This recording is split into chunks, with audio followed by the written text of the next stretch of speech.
There's a new Goblin commander that no one seems to be talking about. Forget Krenko's endless tokens. This is Goblins Reimagined for 2025 and it is built on a €100 budget. General Kreat the Boltbringer. I've been wanting to build a Goblin deck for a long time, but I really didn't want it to be another Krenko list. Now obviously Krenko is a really strong card, but he's by far the most popular Goblin commander out there and everyone knows what a Krenko deck is going to do. I wanted something fresh and something that feels like a modern spin on Goblins, and General Kreat is exactly that. She takes the swarm identity the Goblin tribe is known for and she combines it with a groupslug strategy. And the chances are pretty high that your opponents have never seen this commander in the command zone, which makes this deck not only powerful but also refreshing and unique in a format that has been flooded with Krenko builds for years. Her first ability creates you a tapped and attacking 1/1 Goblin token whenever you attack with a Goblin. That's already really solid, but that's just the appetizer. What makes Kreat truly terrifying is her second ability. Every time another creature enters a battlefield under your control, she pings 1 damage to each opponent. In other words, Kreat is an Impact Tremors in the command zone. Every creature you play and every token you make immediately damages each opponent. And that's where this deck really shines. On the surface is just another Goblin tribal deck, but under the hood this deck is a group slug deck. Most traditional Goblin decks are pure aggro. They flood the board, they turn their creatures sideways, and they try to win before your opponents even have a chance to stabilize. The problem is that game plan doesn't really scale well into the late game. Once your opponents build their defenses and they start developing their own board state, those 1/1 Goblin tokens just won't do the job anymore. And General Kreat completely changes that dynamic, because every time you make a creature, she will deal guaranteed damage to each opponent. Even when your opponents can block your Goblins, they can't block Kreat's damage. And that makes this deck dangerous on 2 levels. You can still play the classic Goblin game, just overwhelming the table with sheer numbers, but even while you're doing that, Kreat will ensure that every creature you play will also be burning life totals down. The group slug damage gives Goblins a way to scale into the late game like they never could before. As I mentioned, this deck is built on a €100 budget. At the end of the video, there is a full upgrade section for anyone who wants to push this deck to its limits. And I really like building my decks this way, because you can just start off with a budget version for the deck, play a couple of games with it, and if you like the playstyle, you can just upgrade it over time. This way you don't have to spend a huge amount of money on a deck before you even know if you like the playstyle. As I do in all my videos, I will be going over every single card I decided to include in the deck and explaining why I decided to include it. This video is divided up in 7 categories: the Goblin Core, the token generators, the group slug cards, acceleration and card advantage, interaction and support, the lands, and an in-depth upgrade section. Let's start by going over the actual Goblins. This is still a Goblin tribal deck at heart, so we need the best bodies, lords, and synergies in this deck to make our Goblin army as strong as possible. These are the cards that establish Kreat's Goblin identity and make sure we always have a base to build on. Goblin Bushwhacker, a 1-drop Goblin creature with the Kicker ability. Whenever we cast this creature, we get the option to pay an additional 1 red mana. When we do, this creature will give all creatures we control +1/0 and haste until the end of turn, including himself. And this card is honestly the most versatile 1-drop we play in the deck. You can just drop him on turn 1 as a 1/1 Goblin body to start building your board with. You can use him later in the game to give any of your valuable Goblins haste, like a Krenko for example. And if you get to the point where you have a board filled with small creature tokens, you can use his power boost to actually deal a ton of damage to your opponents. Goblin Chirurgeon, a 1 mana 0/2 Goblin with an absolutely crazy activated ability. For 0 mana on instant speed, we can sacrifice a Goblin to regenerate target creature. This card is by far the best protection tool we have in the entire deck, because as you will see later in the video, we will be generating a ton of 1/1 Goblin tokens. When you then have this creature on the battlefield, you can start sacrificing those 1/1 Goblin tokens to actually protect your most valuable Goblins on the battlefield. Let's say you have General Kreat on the battlefield and someone is trying to cast a murder on it. You can then just sacrifice one of the Goblin tokens generated by Kreat herself to actually regenerate her and protector from any spot removal.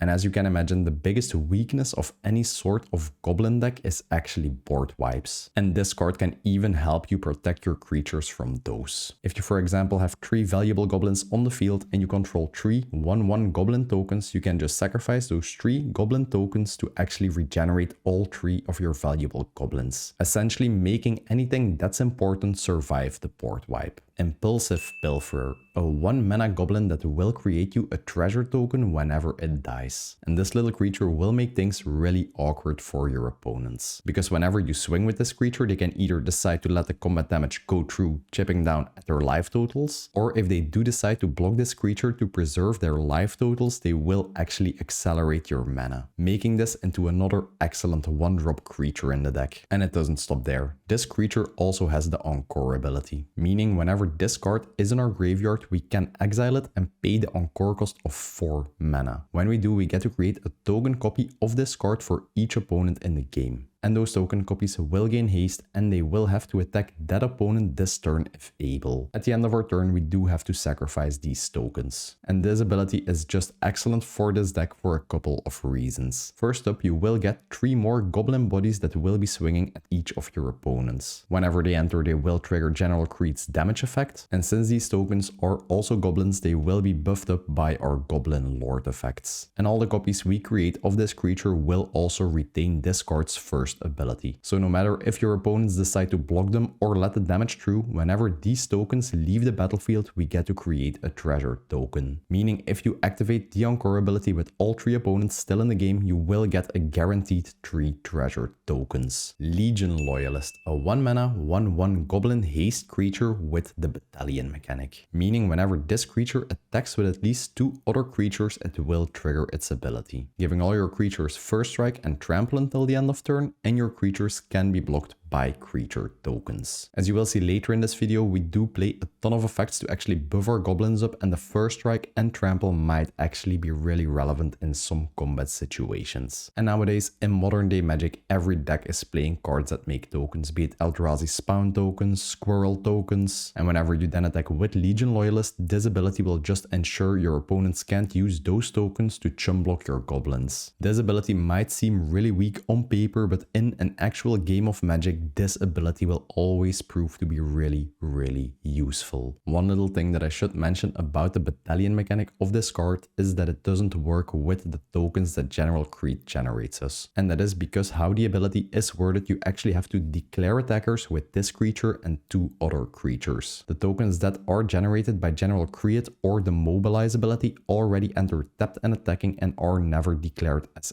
attackers, and they won't count towards this ability. Skirk Prospector.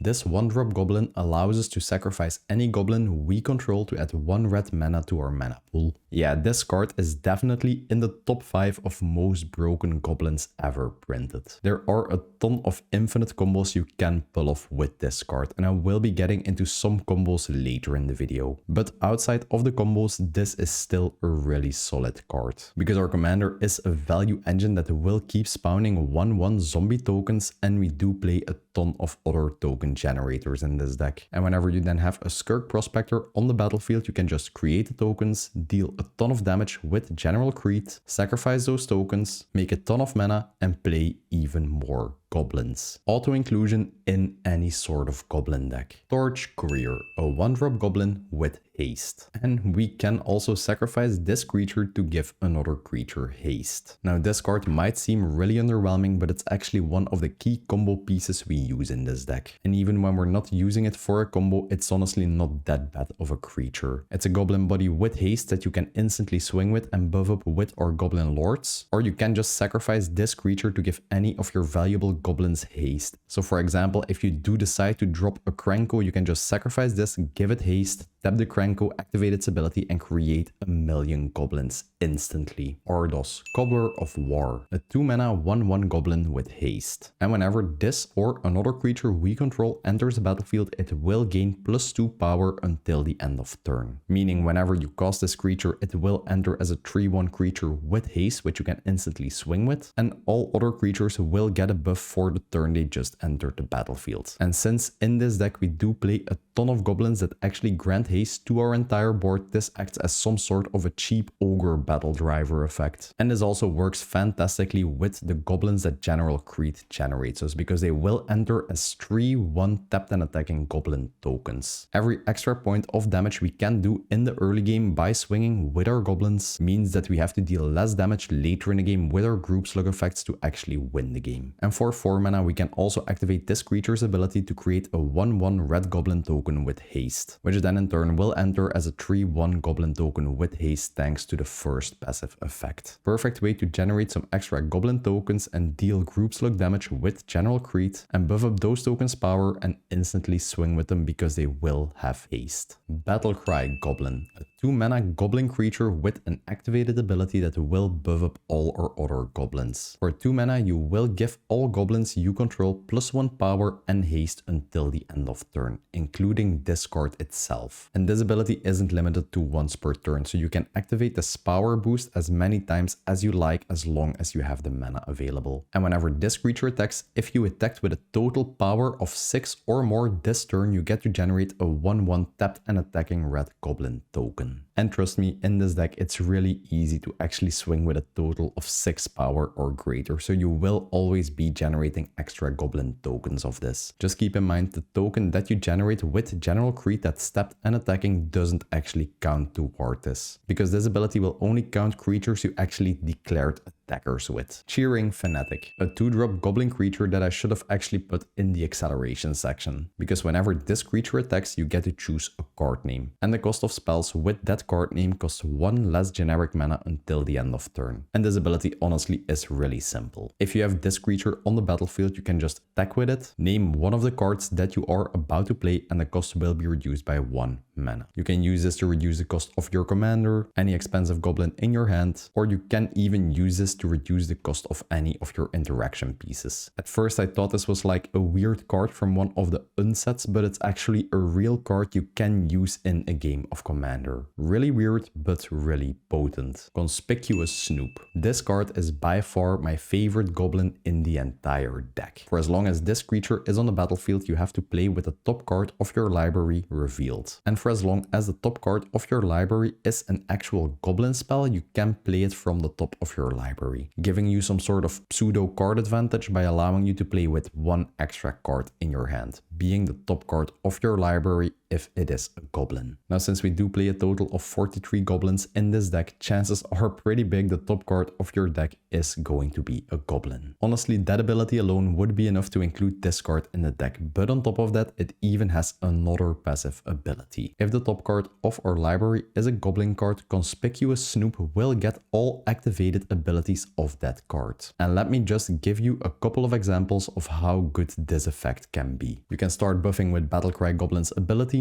If you have a Skirk Prospector on top, you can start sacrificing your goblins for mana. If you have a Chirurgeon on top, you can just start regenerating your goblins. If you have a Krenko on top, you can start tapping him to make an immense amount of goblins. And if you do have a Kiki Jiki on the top of your deck, you can use this as a 2-card infinite combo to create infinite amount of Conspicuous Snoops. Because you can then just tap your Conspicuous Snoop, create a token copy of itself, and you can then just use the token copy to target itself again and create a new copy. And you can repeat this an infinite amount of times. This will result in you getting an infinite amount of tapped Conspicuous Snoop tokens, and you will also get an infinite amount of creatures entering the battlefield, which then in turn will result in a game win if you have any of the group slug cards or General Kreat on the battlefield. I'm pretty sure 99% of the people watching this video didn't even know Conspicuous Snoop and that it was a 2-card sort of infinite combo with Kiki Jiki. Dark Dweller Oracle. This 2-mana creature has an activated ability for 1 generic mana. We can sacrifice a creature to exile the top card of our library, and we are allowed to play that card until the end of this turn. It's a simple 2-drop goblin body that gives us some sort of pseudo card advantage. Because later in the game, if you do run out of cards in your hand, you can just start sacrificing your goblin tokens to draw into some new threats. Since we are a mono red deck, we don't have access to that many great card draw tools. And a simple goblin like this one really solves that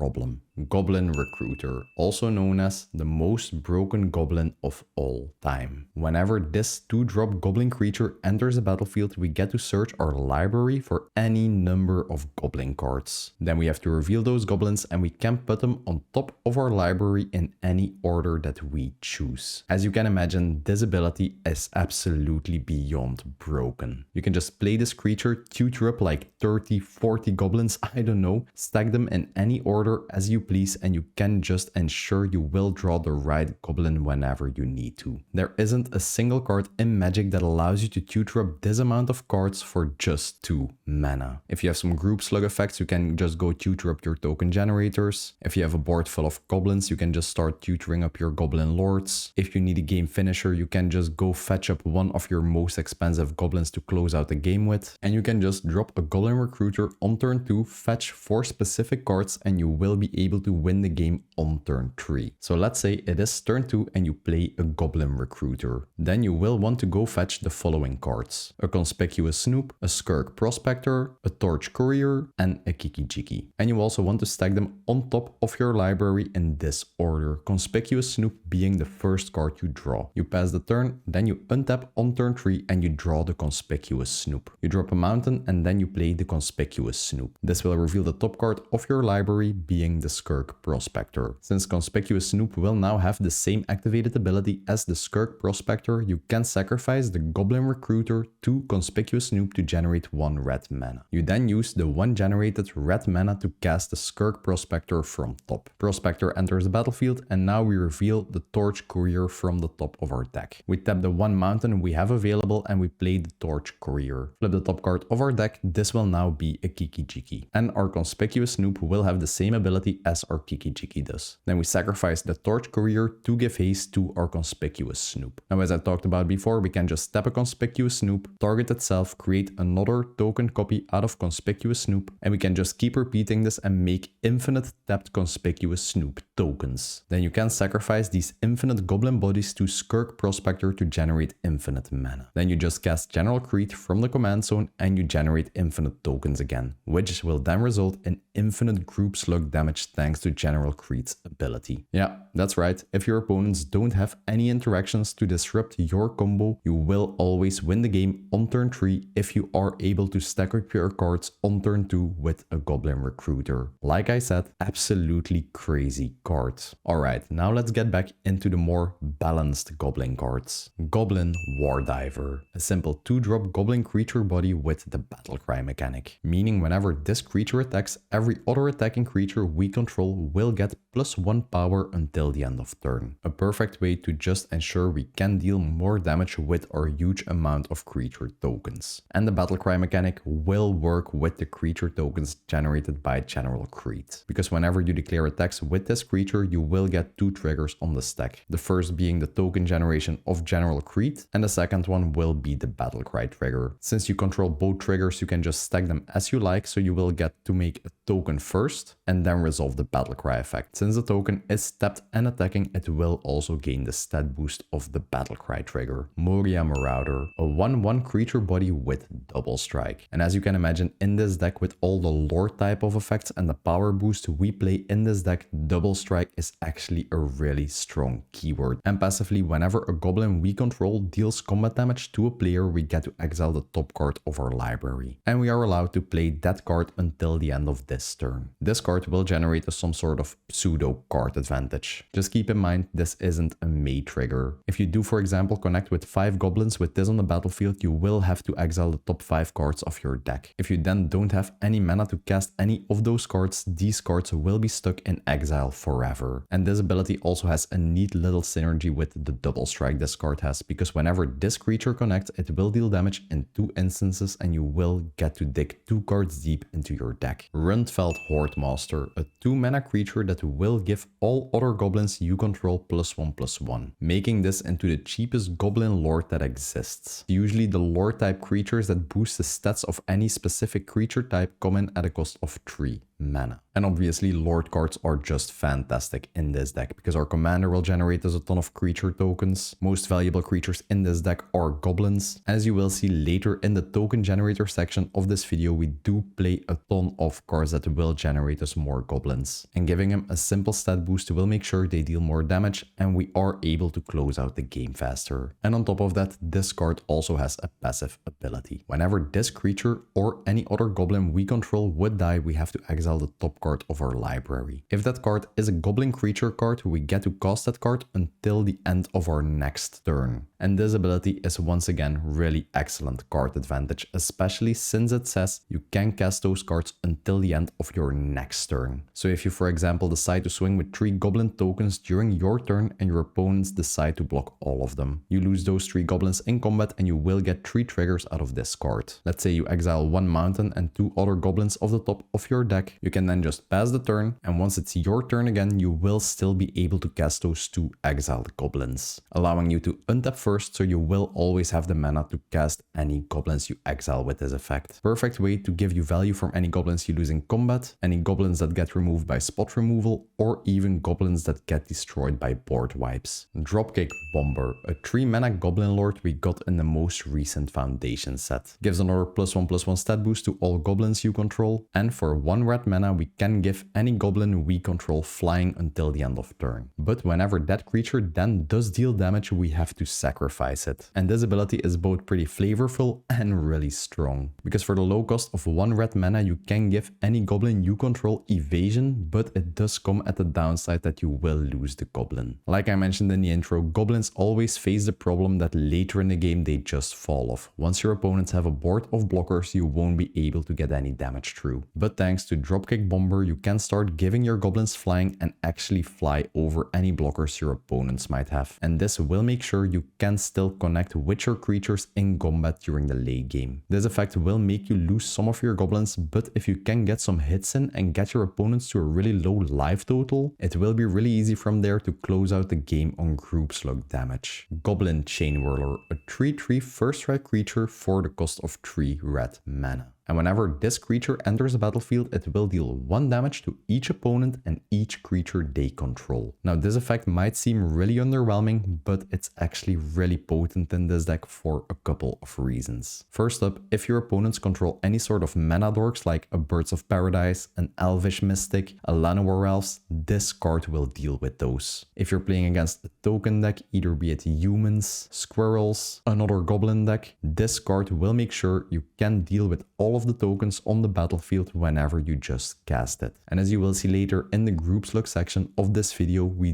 do play a ton of effects in this deck that actually bump up the non-combat damage we deal. Let's say for example you have a Torbran on the battlefield who will boost the damage of any non-combat damage you deal by 2 points. Whenever you then play a Goblin Chain Whirler, it will deal 3 damage to each opponent and 3 damage to each creature they control. Yeah, that sounds pretty insane, right? And we do play a ton more cards like Torbran. Goblin Chieftain, a 3 mana goblin lord with haste that will give all other goblins you control haste and a +1/+1 stat boost. And as you can imagine, in this type of aggressive deck, haste is just a fantastic keyword. Every goblin you play with this on the battlefield, you will instantly be able to swing with or even activate any of its activated abilities. Just imagine having this on the battlefield, dropping a Krenko, instantly activating it, generating like 10 goblin tokens, then dealing 10 damage to each opponent thanks to General Kreat's ability, and then of course you will be able to swing with all 10 of those goblin tokens, which in turn will also get a +1/+1 stat boost thanks to this card.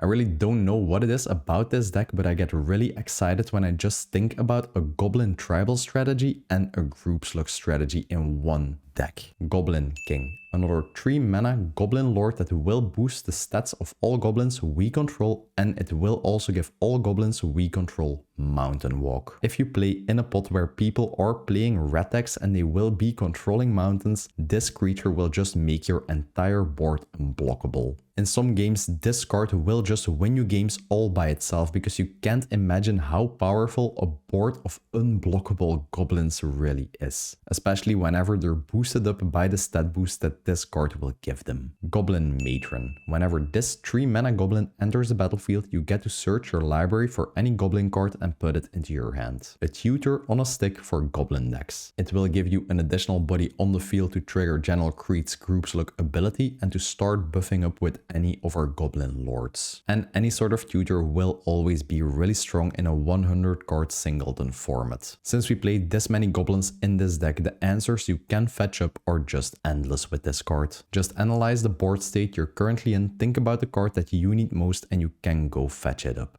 Goblin Warchief, another 3-mana lord that won't boost the stats of our goblins this time. Instead, he will give all our goblins haste and he will reduce the cost of any goblin spell we play by 1 generic mana. A perfect lord that will both up the aggression in this deck thanks to the haste and will allow us to just flood the board with any of our valuable goblins thanks to the cost reduction. Hobgoblin Bandit Lord, another 3-mana goblin lord that will boost the stats of any other goblin we control. And on top of that, it also has a fantastic activated ability for this type of deck. For 1 red mana and tapping it, we get to deal damage to any target equal to the amount of goblins that entered the battlefield under our control this turn. Thanks to the tokens General Kreat will generate us, the goblins we will be playing, and all the other token generators we play in this deck, you will be able to deal massive amounts of damage by using this 1 mana ability, which you can use to deal huge chunks of damage to any of your opponents, or you can even use this to remove any problematic creatures on the battlefield. Just imagine having a Krenko on the battlefield, tapping him, generating like 15 goblins, and then using this creature's 1 mana ability to deal 15 damage to something. And obviously, all goblin tokens you generate will be 2/2s thanks to this card being on the battlefield. Pashalik Mons. When I was thinking about building a goblin commander deck, this was actually the first commander I considered. But I decided to switch it up to General Kreat because I think Kreat is just way stronger in the command zone. Whenever this creature or any other goblin we control would die, we get to ping 1 damage to any target. So if any of your goblins die in combat, to spot removal, even to board wipes, every single goblin will leave behind 1 point of damage, which you can then use to burn down your opponent's life totals or take out some problematic creatures on the battlefield. And as you will see later in the group slug section of this video, we do play a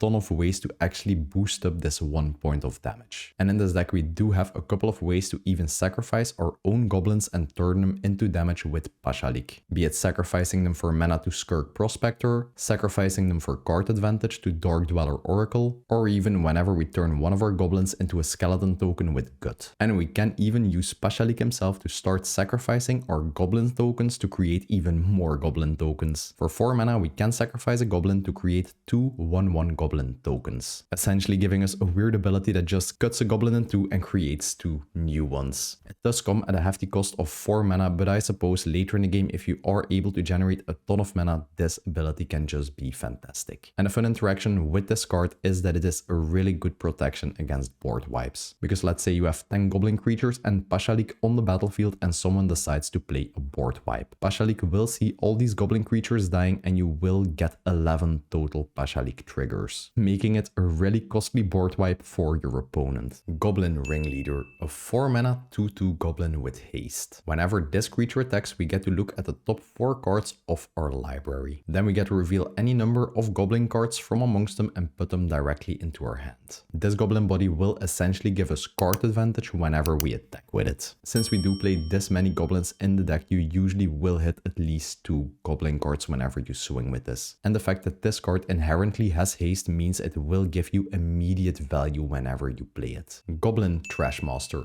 a 4 mana goblin lord that will once again give all our goblins a 1/1 stat boost. But as you can imagine, the stat boosts of all these lord creatures actually do add up. Instead of just having 1/1 small goblin tokens, if you do have a couple of lords out, it will actually be 4/4 goblin creature bodies. And on top of being a lord, this card also has an activated ability. We can sacrifice a goblin to destroy any artifact on the battlefield. Now, we don't really want to be sacrificing our goblins to deal with artifacts, but sometimes your opponents will just have valuable artifacts on the battlefield that you will have to deal with at some point. Be it problematic things like an ensnaring bridge, a Phyrexian altar, or even an Akroma's memorial. Just sacrificing one of your small goblin tokens to deal with it will always be really efficient. So this card serves as both a lord and an interaction piece. Kiki Jiggy. Probably one of the most well-known goblins of all time because it basically goes infinite with anything. It's a 5 mana 2/2 goblin with haste and one of the most iconic abilities of all time. You can tap Kiki Jiki to create a copy of any non-legendary creature you control, and that copy will gain haste, and you do have to sacrifice it at the end of the turn. Now, the main reason that Kiki Jiki is included in the deck is because of the combo we run in this deck. If you want to see the combo and you missed it, just go back to the card Goblin Recruiter and I explain it there. But even aside from the combo, Kiki Jiki is still a really strong card in this type of deck, because every time you make a copy with him, it will be an extra body you can swing with, and it will give you another Kreat trigger. And obviously in this deck we do have a couple of fantastic creatures to actually copy with Kiki. You can just copy any of your goblin lords to give an additional stat boost to all your goblin creatures. You can copy a goblin matron to go tutor up any of your goblins. You can copy any of the cards in this deck that will generate goblin tokens on ETB, which will then trigger again when you copy it with Kiki Jiki. The options with Kiki are just endless in this deck. But yeah, the main reason he is included is the combo. And the last card and the most expensive goblin in this entire deck is Muxus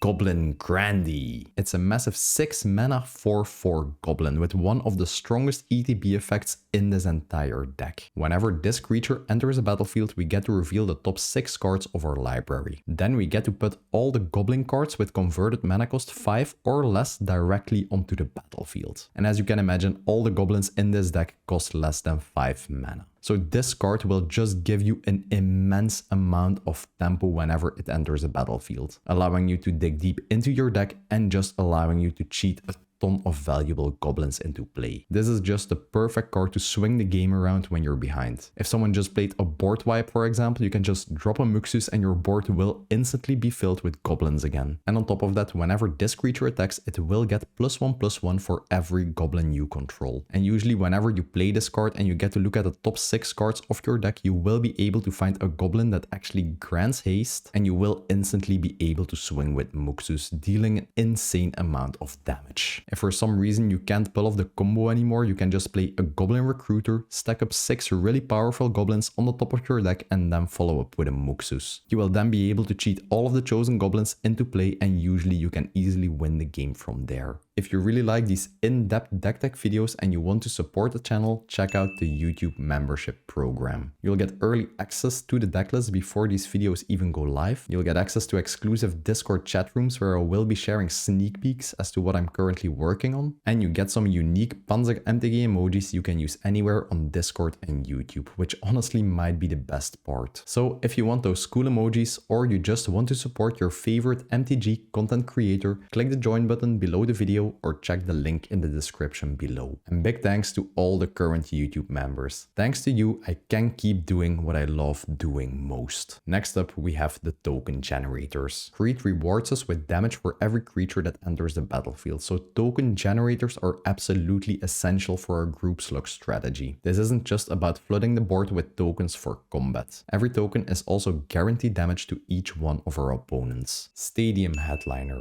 a 1 mana goblin with the mobilize 1 mechanic, meaning whenever this creature attacks, we get to create a tapped and attacking 1/1 red warrior token that we have to sacrifice at the end of turn. So a goblin body we can drop as early as turn 1 to establish our board presence, a card that will generate us a token whenever we attack with it and will give us a General Kreat trigger, and a goblin body we can start buffing up or trigger any of the goblin synergies we play in this deck. And if that's not enough for you, this creature also has an activated ability. For 2 mana and sacrificing this creature, we get to deal damage to any creature on the board equal to the amount of creatures we control. In this type of deck where we do play a ton of goblins and tokens, this card essentially reads 2 mana, destroy any creature on the battlefield. Firecat Blitz. This is probably one of the weirdest token generators you'll find in a Goblin deck, but hear me out. For 2 red mana and X, we get to create X 1/1 red cat tokens with haste that we have to sacrifice at the end of the turn. I know, what is this card doing in this type of Goblin deck? The value isn't all that great, and it are cat tokens, not Goblin tokens. Well, honestly, the cat tokens still do trigger General Kreat's ability, since it doesn't have to be a Goblin entering the battlefield to deal the group slug damage. But this card is all about its flashback ability. For 2 red mana and sacrificing X mountains, we can cast this card from our graveyard. Now, the reason I decided to include this card in the deck is because later in the game, this card can just win you the game on the spot. Because let's say it's turn 8 of the game and players are already at really low life totals. Some board wipes have been played and no one really has a board state. This late in the game, you can then just drop a General Kreat, flashback this card for 2 mana and sacrificing all 8 of your mountains, for example, and you will get to deal 8 damage to each opponent. I know most of you won't be including this card in your deck, but trust me, you should try it out. Later in the game, this card is an absolute monster and it will catch your opponents off guard. Goblin Instigator. What should I even say about this? 2 mana for 2 1/1 Goblin bodies. Really simple, but really solid value. War Marshal. This 2 mana 1/1 Goblin will create you a 1/1 Goblin token whenever it enters or leaves the battlefield. So already a better version of the previous card, because this will also generate you an additional token whenever it leaves the battlefield. And this card also has the echo mechanic, meaning the upkeep after you play this, you have to pay the echo cost or this creature gets sacrificed. And trust me, you will never ever be paying the echo cost, because this creature dying will actually get you a greater benefit than keeping this body on the battlefield. You play it, you get a Goblin token, next upkeep it leaves and you get a new Goblin token, giving you a total of 3 1/1 Goblin bodies entering the battlefield for just 2 mana. Sear Slicer Goblin, a 2-drop Goblin with the raid mechanic. At the beginning of our end step, if we attacked with a creature this turn, we get to create a 1/1 red Goblin token. As you can imagine, in this sort of aggressive Goblin deck, we will always be swinging, be it to trigger General Kreat's Goblin generating ability or to just deal damage to our opponents. And this card then just rewards us with solid token generation for what we already want to do, attack our opponents. Gut, True Zealot, one of the weirder Goblin cards in this deck. Whenever we attack, we get to sacrifice a creature or an artifact. When we do, we get to create a tapped and attacking 4/1 skeleton token with menace. Gut essentially allows us to turn any of our Goblin tokens into really aggressively statted 4/1 mana skeleton tokens. And as you saw before in this video, we do play a ton of effects that trigger whenever a Goblin dies, and the skeletons entering will also give us a group slug trigger from General Kreat. And let's be honest, 4/1 menace tokens are really hard to block, which is just perfect for this type of deck. I already mentioned how important every single point of damage we can get in is. Howl Squad Heavy, a 3 mana Goblin creature that will give all our other Goblins haste and also has the Start Your Engines mechanic. Start Your Engines is a mechanic from the Aether Drift set, and it basically means whenever you deal damage to an opponent during your turn, you get to increase your speed by 1. Once you then hit max speed being 4, you will get to gain an additional benefit out of any speed card. In this case, you will be able to tap this creature to add 1 red mana to your mana pool for each Goblin you control. And as you can imagine, in a token heavy deck, this card will just generate you insane amounts of mana, which you can then use to use any of the expensive abilities your Goblins have or just overwhelm the board with. And this creature will also generate you a 1/1 Goblin token at the beginning of combat on your turn, which will also gain haste thanks to this card and will basically guarantee you that you can up your speed by 1 every single turn. Fun fact, even the group slug damage from a creature entering with General Kreat on the battlefield will increase your speed. Krenko, Thin Street Kingpin, the little 3 mana brother of the original Krenko. Whenever this creature attacks, we get to put a +1/+1 counter on it. Then we get to create X 1/1 Goblin tokens, X being the amount of power Krenko has. So already in itself, whenever you attack with this creature, you will be generating more and more and more Goblins, since the power of this creature will just keep growing thanks to the counter it gets every single combat. And thanks to the massive amount of Goblin Lords we play in this deck, we do have other ways to actually boost its power and make it generate more tokens. Let's say this creature is, for example, at 5 power and you do have General Kreat on the battlefield. Whenever you then swing with it, it will generate you 5 Goblin tokens and you will be able to deal 5 damage to each opponent opponent, on top of you getting the tokens. Legion Warboss, a 3 mana 2/2 goblin creature with the mentor mechanic, meaning whenever this creature attacks combined with a creature with lesser power, we get to put a +1/+1 counter on the creature with lesser power. The mentor mechanic isn't really that important in this deck, but I do suppose it does give some of your goblins a small little stat boost. At the beginning of combat on our turn, we do get to create a 1/1 red goblin token with haste. And since this ability triggers at the beginning of combat, it means it will start generating tokens immediately from the turn it comes down, both giving you free General Kreat triggers and just growing your board with additional goblins. Squee,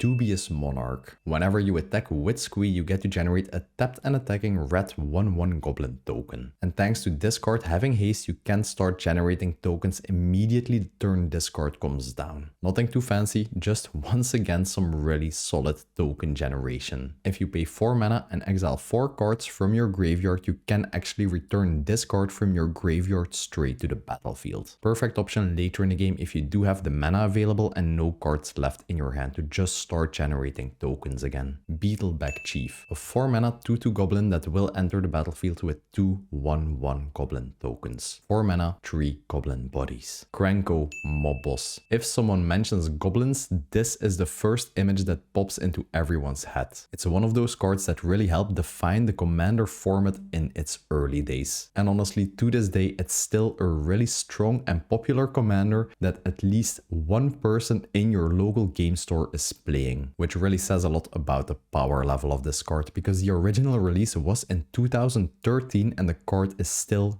really relevant today. And his ability is one of the most simple abilities ever printed. You just have to tap him and you get to create X 1/1 goblin tokens. X being the amount of goblins you control. Now this ability is good because Krenko is just a threat that will take over the game if your opponents have no way to deal with him. Let's say you have 4 goblins on the battlefield plus Krenko, you tap Krenko, you now have 10 goblins, next turn 20, 40, 80, 160, 320. It's just one of those cards that get an instant bullseye on it whenever it enters the battlefield. Either you deal with it or you lose to it. Now Krenko in itself can take over games, but when you combine him with General Kreat, it's just absolutely crazy. Because not only will you be generating a massive amount of goblin tokens, you will also be dealing 1 damage to each opponent for every goblin you create. So let's say you have a total of 10 goblins on the battlefield, you tap Krenko, you will deal 10 damage to each opponent, which is just absolutely wild on top of getting 10 goblin tokens. In this deck we also do play a ton of effects to give Krenko haste, so we can get some immediate value from the turn it hits the battlefield.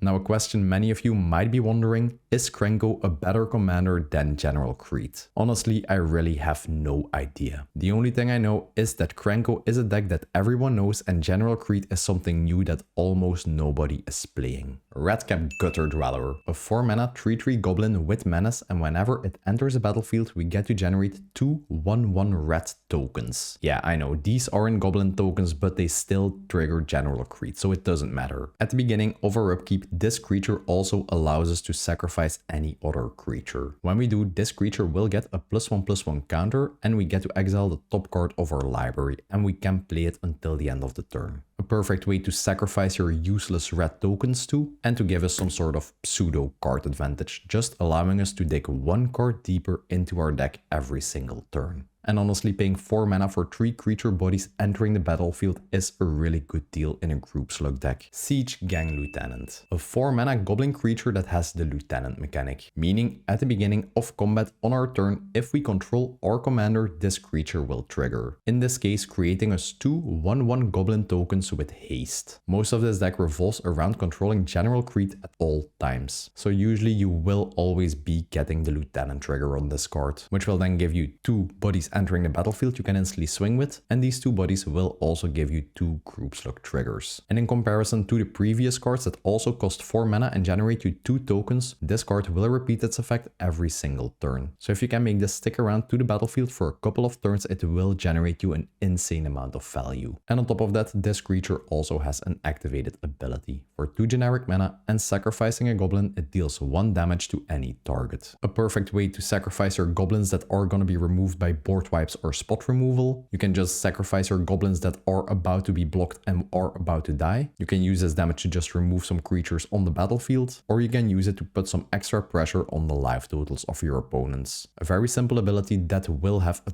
ton of uses in any game you play. And the last card in this section is Siege Gang Commander, a 5 mana 2/2 goblin that will enter the battlefield with 3 1/1 goblin tokens. So for 5 mana you get 4 goblin bodies entering the battlefield. Pretty good deal if you ask me. And this card has a similar ability to the previous card, but instead of paying 2 generic mana, you pay 1 generic mana and 1 red mana. And you can sacrifice a goblin to not just deal 1 damage to any target, but this card will actually deal 2 damage to any target. This damage actually adds up really quickly when you combine it with all group slug damage we deal in this deck. The more amount of damage pinging we can do, the faster we will win the game. And now we're getting to the fun part of the deck, the group slug cards. Kreat already acts as an Impact Tremors in the command zone, but we're not stopping there. This section is all about pressure. More ways to deal damage to each opponent, or ways to improve the damage we already deal. Impact Tremors. Obviously you knew this card was gonna be in here. This is basically General Kreat's ability on a 2 mana enchantment. Whenever a creature enters the battlefield under our control, this card will deal 1 damage to each opponent. With all the token generation in this deck and the pressure we already get from General Kreat's ability, this is just fantastic. Just imagine having both on the battlefield. Every creature entering will now deal a total of 2 damage to each opponent, which means you will only need to have 20 creatures enter the battlefield to take opponents from 40 life to 0 life, which honestly isn't all that much in this deck. The more of the group slug effects in this deck we can stack up, the faster the clock our opponents are on becomes. Mechanized Warfare. This 3 mana enchantment will increase all damage we deal to any opponent or any permanent they control by 1. Meaning General Kreat will now deal 2 damage with her trigger. Her 1/1 goblin tokens will now deal 2 damage whenever they connect for combat damage. Our ping effects like Siege Gang Commander will now deal 3 damage instead of 2. Cards like Goblin Chain Whirler will have their AoE damage increased by 1 point. All in all, this card just boosts any sort of damage ping we play in the deck by 1, which honestly is just really fantastic. Molten Gatekeeper, a 3 mana artifact creature that basically also has the same effect as General Kreat and Impact Tremors. Whenever a creature enters, it deals 1 damage to each opponent. The more of these group slug effects we can stack onto each other, the faster we will win the game. And on top of that, this card also has the Unearth mechanic for 1 mana, meaning if this card is in our graveyard, we can just pay 1 mana and return it to the battlefield. It gains haste until the end of turn, but at the end step we have to exile it. So this is basically a fantastic group slug card that your opponents will have to deal with twice. Weftstalker Ardent, one of the newest additions to group slug decks we got in the most recent Edge of Eternity set. Once again, the same ability as Impact Tremors, but this time it will also trigger from artifacts. But the main reason I really like this card is because it has the warp mechanic for only 1 red mana. Warp means you can cast this card from your hand using the warp cost. It will just enter the battlefield as normal, but it will get exiled at your end step. And then on a later turn you can cast it from exile by paying its full mana cost. Now in this deck there will be a couple of turns where you will be able to generate a huge amount of tokens. If you then still have the 1 mana laying around, you can just start by warping this card in, then doing your thing, generating the tokens, and it will deal a huge amount of damage to all your opponents. And this card is not wasted because you can just cast it for its full mana cost from exile on a later turn. I honestly think warp is a really interesting mechanic, and I think we will see more warp cards being played in the future. Thorbrand,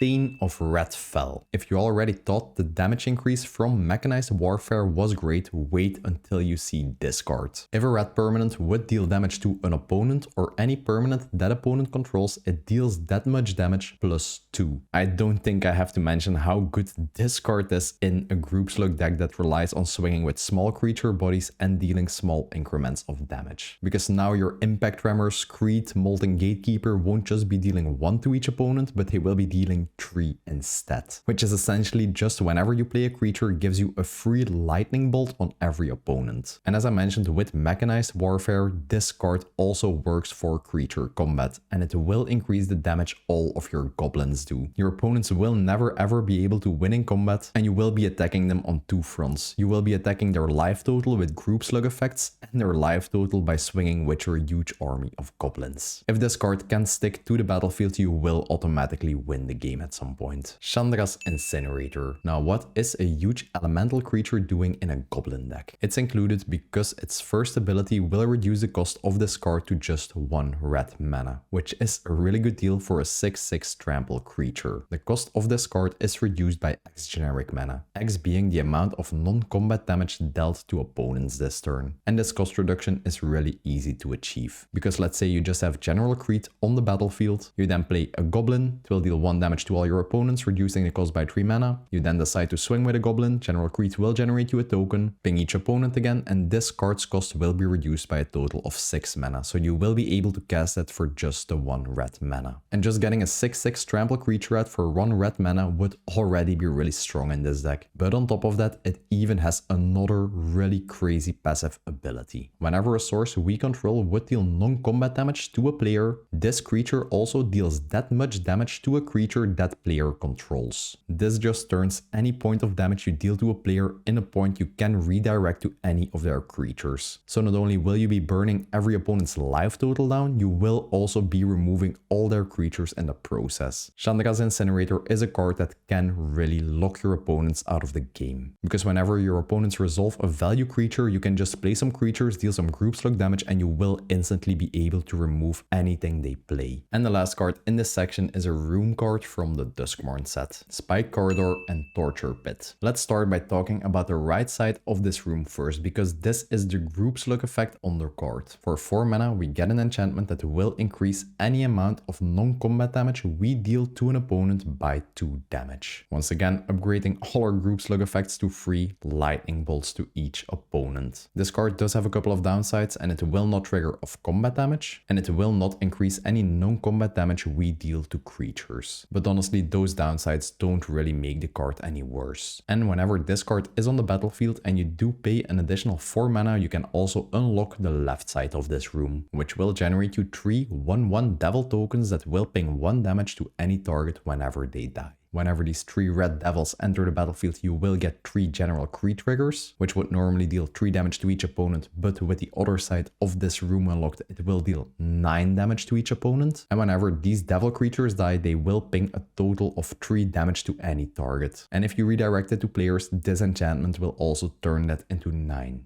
damage. Before making this deck, I didn't even know this specific sort of group slug room card existed. Next up, we have the acceleration and card advantage section. Swarming the board doesn't really mean much if we fall behind on cards or we fall behind on tempo. And this section is all about keeping up that momentum. Cheap mana acceleration to get Kreat and our value goblins out as early as possible, and efficient card advantage spells that allow us to keep the pressure on. Brightstone Ritual, a 1 mana instant speed card that will give us 1 red mana for every goblin we control. Now honestly, this is one of the most broken cards in the entire deck, because what this card usually does is it will generate you somewhere like between 5 to 10 mana for just an investment of 1 red mana, which is just absolutely ridiculous, and this will allow you to dump every goblin you have in your hand instantly on the battlefield. And since we aren't a really aggressive low curve goblin aggro deck, we will always have a way to spend the mana, either be it through activating our goblins activated abilities, casting some of our more expensive cards in the deck, or just boosting the stats of any of our goblins. An auto inclusion in any sort of goblin deck, especially if you do play a ton of goblin token generation. Skull Clamp, the classic 1 mana equipment that every commander player knows. You can equip this for 1 generic mana and the equipped creature will get +1 power and -1 toughness. And whenever the equipped creature dies, we get to draw 2 cards. Now let me start by saying the -1 toughness that this card gives is actually a benefit in this deck, because you can use this to equip this to your 1/1 tokens, they will instantly die and you will instantly be able to draw 2 cards for just 1 generic mana, which is one of the best deals you'll ever get. And with a commander and a ton of other cards that will automatically generate you a ton of 1/1 tokens, the amount of card draw you will get of a Skull Clamp is just absolutely ridiculous. One thing to note though is whenever you play any of your goblin lords that that will boost your goblins with a +1/+1 stat boost, you won't be able to equip the skull clamp to them anymore since they won't be dying to the -1 toughness they get. Something to keep in mind whenever you play the deck. Sol Ring, one of the most efficient mana rocks ever printed, and this will allow you to get General Kreat out as early as turn 2. And since a ton of goblins in this deck actually do have a generic mana symbol in their cost, we will always be able to use the mana it produces. Battle Hymn.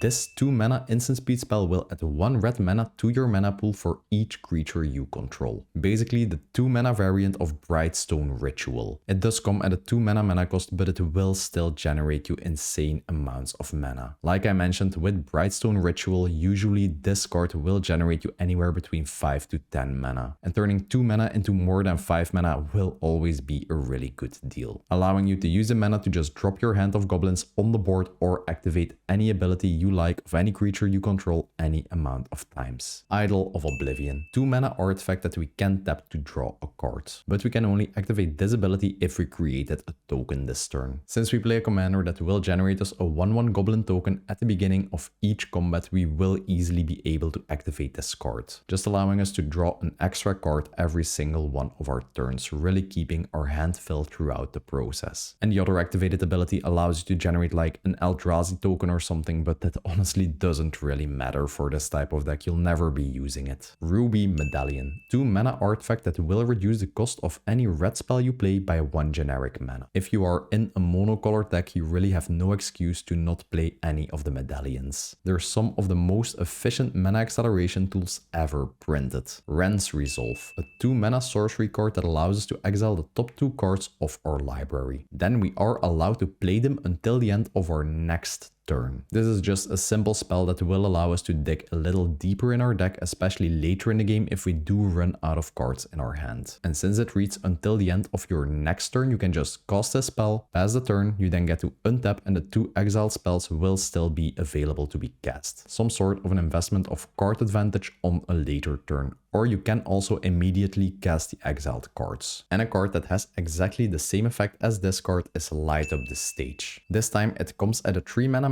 cost, but it also has the Spectacle ability. Meaning if an opponent lost life this turn, we can actually cast it for 1 mana instead of the 3 mana. As you can imagine, in this type of aggressive group slug deck, we will always be dealing damage to our opponents, either be it through swinging with our tokens or dealing damage with any of our group slug effects. And getting to dig 2 cards deeper into your deck for just 1 mana is a really good and efficient effect. Next up, we have our interaction and support section. This section covers all our removal and disruption tools, and the support cards are awesome synergistic cards for this type of deck that didn't fit into any other category. Flame Slash, a 1 mana sorcery speed spell that allows us to deal 4 damage to any creature on the board. Since I do play in a pot where everyone is playing low cost value engine commanders like a Vivi or a Sephiroth for example, this is just a fantastic answer early game to those commanders. Usually whenever you can destroy any of these low cost commanders once, you just set these players back by a ton. And they do need a couple of turns to set up for a win again. Mizzium Mortars. Pretty similar to the previous card, Flame Slash, it deals 4 damage to target creature you don't control for 2 mana, allowing you to just remove any problem on the board you don't like and just disrupt your opponent's game plan. And on top of that, it also has the overload mechanic for 6 mana, meaning this spell will deal 4 damage to each creature you don't control for 4 mana, acting as some sort of a one-sided board wipe. Now, especially later in the game, if you do get to 6 mana or you are able to generate 6 mana by using things like a Skirk Prospector, for example, if you are able to then overload this card, it might actually swing the entire game in your favor. You just clear the board of any blockers, get your goblin hits in, and you will win the game on the spot. Goblin Bombardment, a 2 mana enchantment that has a really simple activated ability. Sacrifice a creature and deal 1 damage to any target. Now this card does have a couple of uses in the deck, but the main purpose is just protecting your board from spot removal or from board wipes. You're swinging all your goblins at an opponent and they're about to block 5 of those goblins and actually destroy them in combat. Instead of being destroyed, you just sacrifice all 5 block creatures to Goblin Bombardment and you will be able to ping 5 damage. You have 10 goblins on the board, someone is playing a board wipe, just sacrifice all 10 goblins and you will be able to ping 10 damage. And thanks to all the group slug support cards we play in this deck like Mechanized Warfare or Torbran, disc damage can be increased to more than 1. And things things then absolutely just get crazy, because you will instantly be able to take your opponents out of the game by the damage this card does, or you can just use the damage pinging to remove any creature on the battlefield you don't like. And if you get to the absolute late game and you control like 20 goblins, but you have no way to get damage through, you can just drop a goblin bombardment, sacrifice all of them, and you can just take your opponents out of the game that way. Probably one of the strongest 2-drop enchantments ever printed. Pyre of Heroes, a 2-mana artifact that's basically a birthing pot card for a tribal deck. For 2 mana, tapping this artifact and sacrificing a creature, we get to search our library for a card that shares a creature type with the sacrificed creature and has a mana cost of the sacrificed creature's mana cost +1. Then we get to put that creature straight onto the battlefield. Like I mentioned, this is basically just birthing pot but for goblins. The mana curve in this deck is set up in a way that you can easily just go tutor up the upgrades for anything you need. You can turn any 1-drop creature into a goblin recruiter and close out the game from there. You can sacrifice any 2-drop creature, you have to go get a goblin lord or a goblin matron, which then in turn can go tutor up your goblin recruiter to finish the game with. Or you can even sacrifice any of your 3-drop goblins to go get a Krenko and just pull off some shenanigans with him. At first, I really didn't want to include this card in the deck, but in testing, it has been performing ridiculously well. Chaos Warp. This 3-mana instant speed spell allows us to target any permanent on the battlefield, and the owner of that permanent has to shuffle it into their library. Then they reveal the top card of their library, and if it is a permanent card, they get to put it onto the battlefield. Now this card is basically a spell that allows us to deal with anything. Since whenever an opponent is about to win the game, you can just Chaos Warp any of their key permanents, they shuffle it into their deck, and they get to flip into something new, just disrupting their combo. You can even use this card on a landfall player's Field of the Dead to just shuffle it into their library, and they will have to tutor for it again. And we do need interaction cards like this because we can't win the game if we actually lose the game. Gem Palm Incinerator, a 3-mana goblin with the cycling ability. Cycling means for 2 mana we get to discard this card and then draw a new card, basically replacing itself. But this card has an additional ability. Whenever we cycle this card, we get to deal X damage to target creature on the battlefield, where X is the amount of goblins we control. So you can basically just cast this as a creature if you do need an additional goblin body or a creature entering the battlefield, or you can just cycle this and use this as some sort of a removal spell, and you can cycle on instant speed. Sundering Eruption, a 3-mana sorcery spell that allows us to destroy target land, and its controller may search its library for a basic land card and put it onto the battlefield tapped. Pretty good card for dealing with any problematic land on the battlefield, be it a Field of the Dead, Cabal Coffers, a Shifting Woodland, but the main reason why we play this card is the last little line of text. Creatures without flying can't block this turn. So for 3 mana, you get a spell that actually makes your entire board nearly unblockable, just allowing you to swing your massive army of goblins at an opponent they can block, and you will be able to deal a huge amount of damage to them. And the main reason why this card is included in the deck is because it is an MDFC land. If you don't need this effect, you can just play the backside of this card, which is a land that taps for red mana, and you can even make it enter untapped by paying 3 life. There are no downsides to including any of these untapped MDFC lands in your decks. Virtue of Courage. For 2 mana on instant speed, this card will deal 2 damage to any target, acting as a simple shock effect. If you cast the adventure card of the spell, you actually get to exile it instead of putting it into your graveyard, and you can cast the enchantment part on any later turn from exile. And the enchantment is where this card gets absolutely crazy in this deck. Whenever a source you control would deal non-combat damage to a player, we get to exile that many cards from the top of our library, and we can play those cards for the remainder of this turn. So just imagine having General Kreat on the battlefield, playing 1 simple creature and dealing 1 non-combat damage to each opponent. You will then get to exile the top 3 cards of your library, and you will be able to cast them. And that's just giving an example with 1 group slug effect and dealing 1 damage to everyone. This enchantment will just allow you to dig really deep into your deck, and you can just win the game from there. The amount of card advantage that this card will provide is absolutely ridiculous. Next up, we have the lands. Even though we are a budget deck, we do play a couple of utility lands in the deck, so I'll start by going over those. Barbarian Ring. This land will tap for 1 red mana, but it will deal 1 damage to us. In return, we get an activated ability that we can activate whenever we have 7 or more cards in our graveyard. For 1 red mana,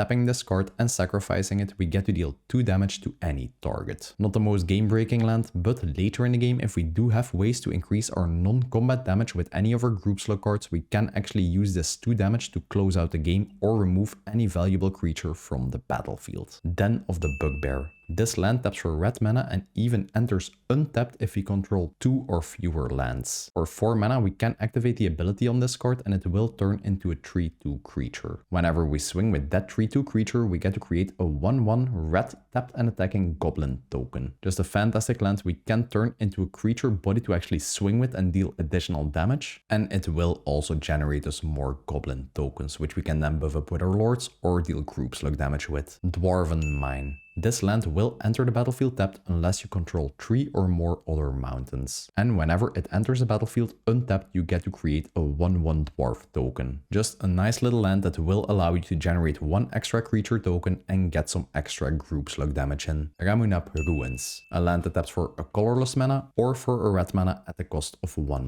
life. And basically for the same reasons as Barbarian Ring, for 4 mana, tapping it and sacrificing it, we can ping 2 damage to any target, which we can then increase with any of our group slug effects. And for basics, we play 30 mountains. And last up, we have the upgrade section. If you test this deck and you do love the playstyle, these are the cards you can use to scale it up. I'll be covering high value goblins, premium damage engines, and stronger utility lands that make the deck way more powerful if you are ready to invest the budget. If you want an overview of these upgrade cards, go to the Moxfield decklist in the description below, drop a like while you're there, enable tags, scroll down to the considering section, and you will see the list of upgrades under the upgrade stack. And at the end of this section, I will also be flashing into the screen the swaps I'd make in the deck to actually include these upgrades. Cavern of Souls. Obviously, this is a tribal deck, so Cavern of Souls is an auto inclusion. Whenever this land enters a battlefield, you have to name a creature type. Obviously, we will be naming goblins, and you can tap this land for either a colorless mana, or you can tap it for mana of any color, but you can only use it to cast the creature of the chosen type. But whenever you do cast a creature of the chosen type by using this mana, that creature can be countered. Now, Cavern of Souls is a really premium card that you don't really need in the deck, but if you do play in a pot where players are playing counter magic, this card might actually win you games. 3/3 City. Another land that allows you to choose a creature type whenever it enters the battlefield. For 2 mana and tapping this land, we get to add mana of any color to our mana pool, and the amount of mana is equal to the amount of creatures we control of the chosen type. Now, as I mentioned before in this video, usually you will be controlling somewhere between 5 to 20 goblins, so this land will just generate you an immense amount of mana. Goblin Lackey. By far the best 1-drop goblin ever printed. Whenever this creature deals combat damage to an opponent, we get to put a goblin permanent from our hand onto the battlefield. Yeah, there isn't a better 1-drop you can play in this deck, because usually when you just cast this, pass to turn 2, you can go to combat, and usually most of your opponents won't have any blockers available yet. Then you can just easily connect with your Goblin Lackey and put any goblin card you have in your hand at that time onto the battlefield. Be it a Krenko, a Muxus, a Goblin Matron, whatever. Just getting an extra goblin in as early as turn 2 will just give you a huge tempo swing, and you will usually win the game very easily from there. A Gate Instigator. A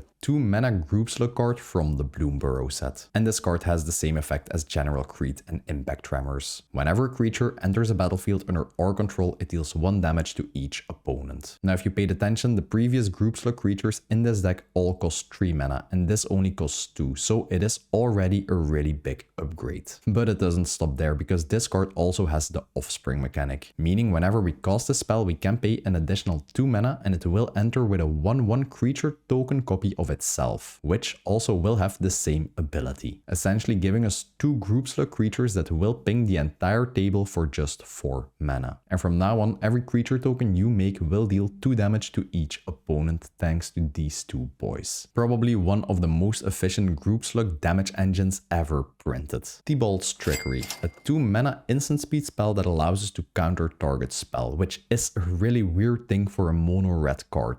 Now this card has some additional extra effects which will let an opponent cast a spell for free or whatever, but honestly that doesn't even matter. The most important thing is that you get to counter one specific spell. Because as I mentioned in the beginning of the video, the biggest weakness of this type of deck is actually a board wipe. So if you're just building your board with an army of goblin tokens and you're about to combo off with Kreat and deal a ton of damage, an opponent casting a Wrath of God is your biggest nightmare. But thanks to Tibal's trickery, you can just keep the 2 mana open and you get to counter that spell. And honestly, I didn't even read the rest of the card. Just imagine they cast a free 10/10 creature or something in return, which is like the worst case scenario. It doesn't matter because your board is saved from the board wipe. Warren Instigator, the 2 mana brother of Goblin Lackey. A 1/1 double strike goblin that, like Goblin Lackey, whenever it deals combat damage to an opponent, allows you to put a goblin creature card straight from your hand onto the battlefield. And thanks to the double strike, whenever this creature isn't blocked, it will deal damage in 2 instances and you will get 2 triggers out of his ability. Obviously, you can get some insane value out of this if the stars do align and this creature isn't blocked. That being said, a double strike goblin body that you can start buffing up with your lords that has to be blocked or you get some value out of it is also really good for this deck. And this card actually has a really funny interaction when you have a goblin matron in your hand. Because let's say you swing with this creature, it isn't blocked and it is about to deal damage twice. First strike damage goes off, you get your first trigger and you actually cheat a goblin matron into play. Then you get the Goblin Matron trigger and you get to tutor your deck for any goblin and put it into your hand. Then you go to the normal strike damage step and you get to put another goblin in play. But since you just played a Goblin Matron, you are instantly able to just tutor up any card from your deck and then put it into play instantly with the double strike damage trigger. Be it a Krenko, a Muxus, or a Goblin Recruiter to just close out the game with. Pretty cool interaction. Blood Moon,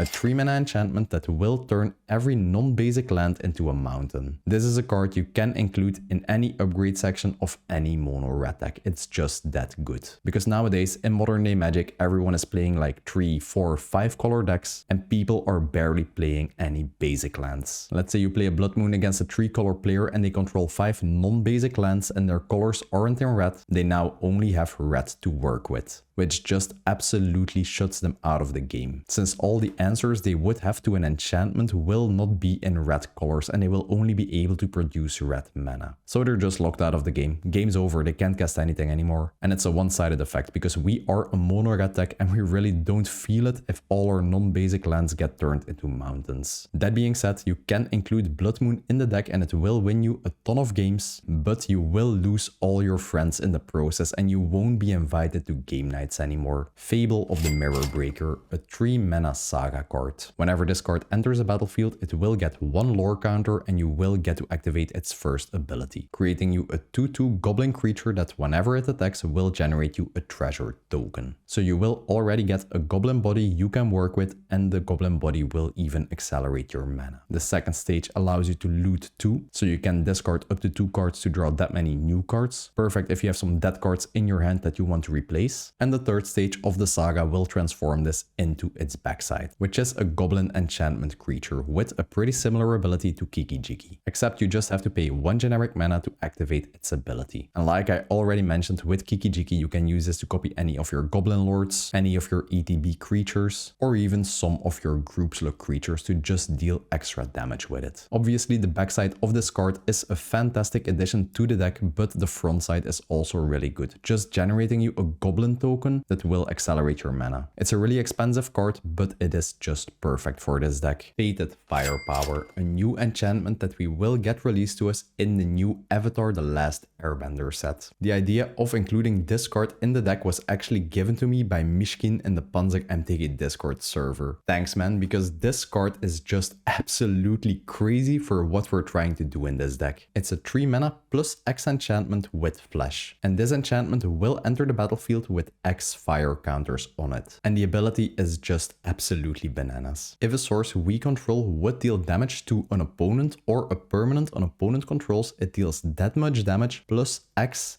being the amount of fire counters on this enchantment. Yeah, this is basically like mechanized warfare or the Duskmourn Room card, but just without a power cap on it. Let's just say you are able to get to 7 mana and cast this spell. Now every point of damage you deal will be increased by 4. So whenever a creature enters a battlefield under your control now and you do have General Kreat on the battlefield, it will deal a massive 5 damage to each opponent. And that's just one creature entering. In this deck we are able to generate massive amounts of mana, either be it through run of our ritual cards, Skirk Prospector, or even 3/3 City. If you can then just pump a ton of mana into this enchantment and your opponents have no way to deal with it, it will win you the game the turn you drop it. And the fact that this card can be cast on instant speed just before all your triggers go on the stack makes it even more crazy. I honestly have no idea what the price of this card is going to be, but I did have to put it into the upgrade section because I can't imagine this is going to be a cheap card.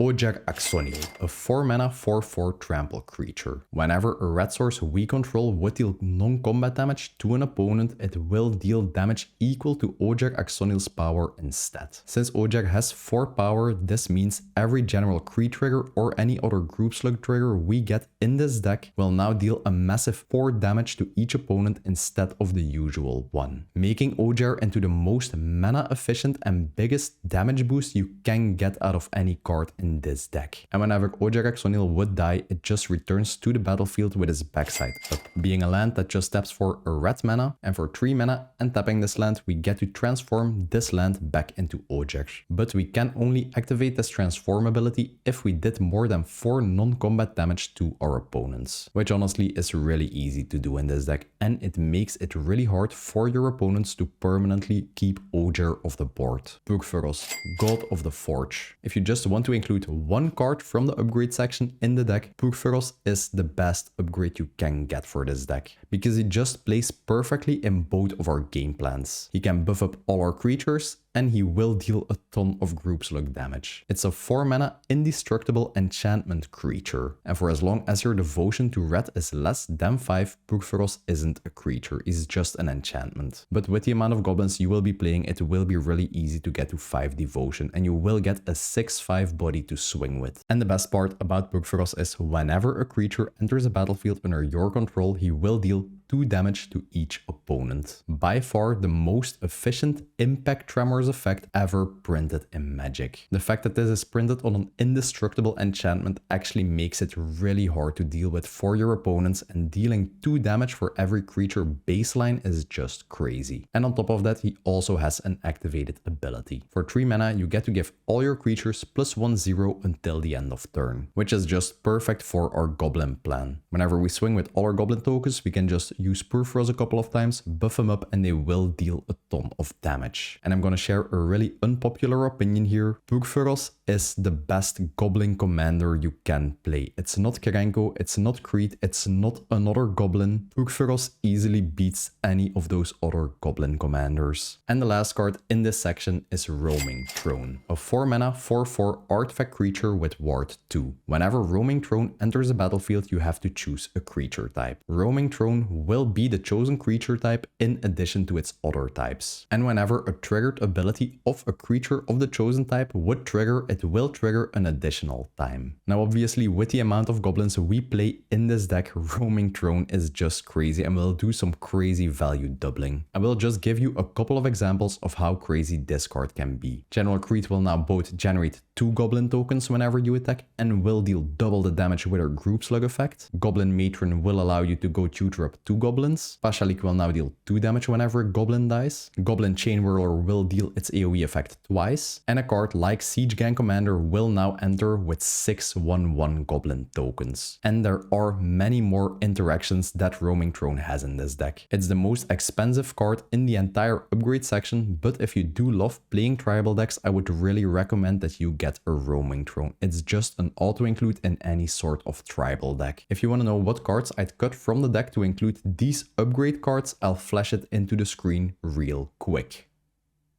And that's it for my in-depth General Kreat deck. Honestly, I'm really glad I did manage to build a Goblin deck that's not Krenko. This list shows that Goblin decks still work in 2025 and they actually have a way to scale into the late game, being groupslug damage. If you made it to the end of the video, drop a flame emoji in the comments below. That way I know you're a part of the end game crew of these type of videos. If you enjoyed this video, hit the like button. hit subscribe and hit the bell notification icon. I upload one of these in-depth deck tech videos every single week. Thanks for watching and I'll see you in the next one.